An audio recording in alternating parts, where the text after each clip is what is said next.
নমস্কার বন্ধুরা, মালতী কিচেনে তোমাদের সবাইকে স্বাগত। আজ নিয়ে এসেছি ভেজ পকোড়া।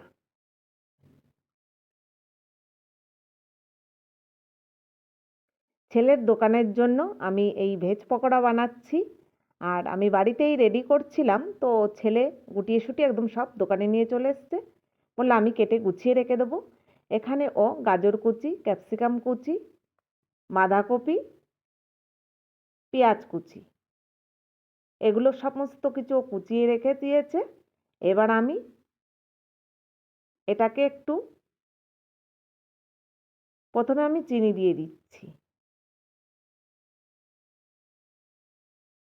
তারপরে লবণ দিয়ে দিচ্ছি। এবার এটাকে ভালো করে মেখে বেশ আধা ঘন্টা আমি রেখে দেব।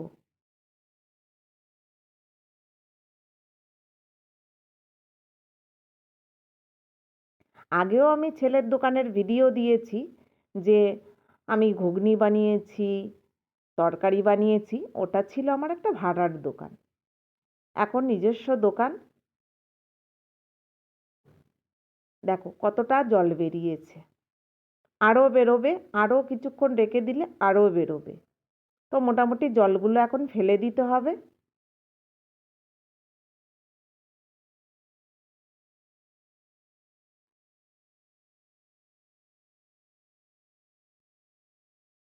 জলটা ছেঁকে আমি ফেলে দিয়েছি। এখানে আমি সয়া সস দিলাম, তারপরে কাঁচা লঙ্কা কুচি, এখানে গোলমরিচের গুঁড়ো দিয়ে দিচ্ছি,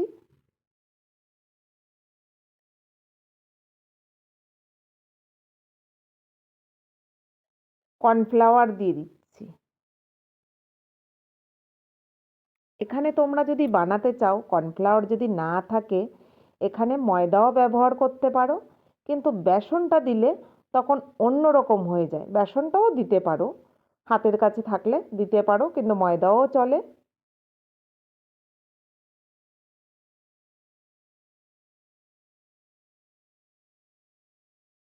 এবার একটু ভালো করে চটকে মেখে নিতে হবে। দেখো মাখার পরে জিনিসটা আমার নরম হয়ে গেছে, সুন্দর একদম, সবজিগুলো একদম নরম হয়ে গেছে নুন চিনি সমস্ত কিছু দিয়ে।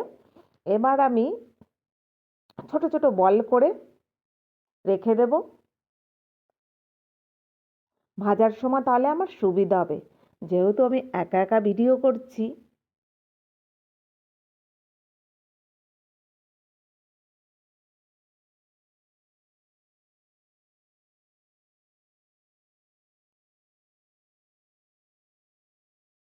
মোটামুটি সমস্ত কিছু আমি একদম রেডি করে নিয়েছি। এদিকে কড়াইতে তেলও বসে গেছে।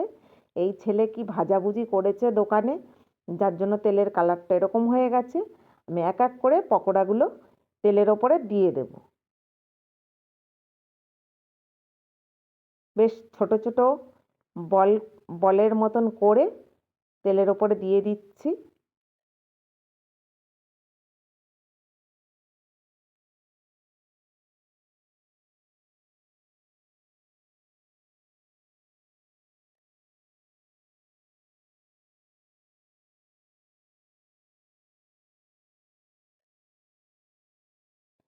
এক একটা ভাজা হচ্ছে, ভাজার ফলে কি বলতো, সুন্দর একটা গন্ধ বেরোচ্ছে, যেহেতু এখানে ক্যাপসিকামটা রয়েছে না, সেই জন্য। তো দেখো ছেলের দোকানটা এদিকে স্যুপ করে রেখেছে, মোমোর জন্য স্যুপ। তো কাস্টমার এসছে দোকানে, এই জন্য স্যুপটা রেডি করছে। আর মোটামুটি সব কুচিয়ে টুচিয়ে এখানে রেডি করে রেখে দিয়েছে দোকানে। দোকানটা এখনো ঠিক মতন সাজানো হয়নি, সবে সপ্তাহখানিক মতন চালু করেছি, এখনো অনেক কাজও বাকি দোকানে। এদিকে তো ছেলে মোমো রেডি করছে। তারপরে মোটামুটি এটা আমার ফ্রাইও এসছে। এবার আমি ভালো করে একটু নেড়ে দেব। আমি এখানে হালকা ফ্রাই করে নেব, ও তারপরে আর একবারও ফ্রাই করে নেবে, যেহেতু যখন লোক আসবে তখন। আর এটা 31 ডিসেম্বর করছি, আমার ভিডিওটা ছাড়তে একটু দেরি হয়ে গেল।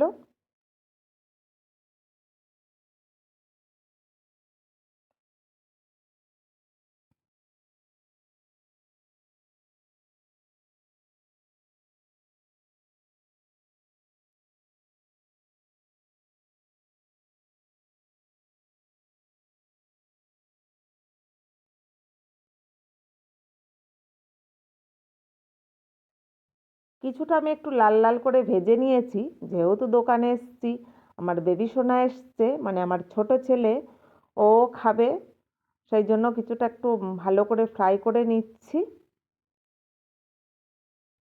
দেখো, এই যে ওই যে যেটা করে চাও বানাই ওয়াক না কি বলে, সেটার মধ্যে বলে মা রেখে দাও, তাহলে ওটা তেল তেল হয়ে থাকবে, আমি ওখানেই নামিয়ে নিচ্ছি।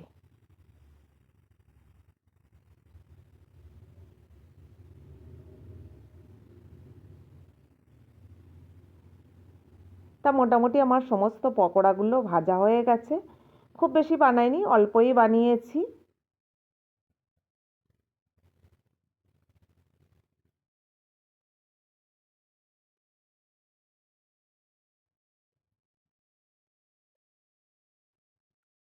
এখানে দেখো, নিজের জন্য আমি কটা সাজিয়ে নিচ্ছি, আর কাস্টমার আসছে, আসার পরে বলছে খাবার আছে, বললো এটা আছে সেটা আছে, বল ওটা কি ভাজা হচ্ছে? তখন ছেলে বলল যে আজকে মা এটা ভেজ পকোড়া বানাচ্ছে, বলে ওটা দিন। তো বন্ধুরা, আমি এখানে 5টা 20 টাকায় রেখেছি, দামটা কি ঠিক হয়েছে? যদি ঠিক হয় অবশ্যই কমেন্ট করে জানিও।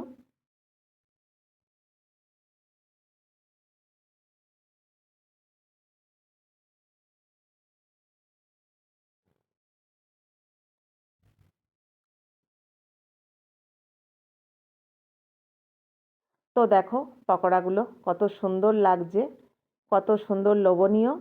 তো যথারীতি আমাকে তো একটা খেতেই হবে, যেহেতু দেখে তো লোভ লাগছে, আর ভাজাভুজি দেখলে সবারই লোভ লাগে খেতে। তো দেখো বন্ধুরা, আমি একটা খাই, বেশ গরম গরম, ধোঁয়া উঠছে, তো ভেতরে একটু একটু কাঁচা কাঁচা রয়েছে, ছেলে বলল পরে তো মা ফ্রাই করব, তো ওরকমই থাক, কিন্তু হলেও খুবই ভালো হয়েছে খেতে।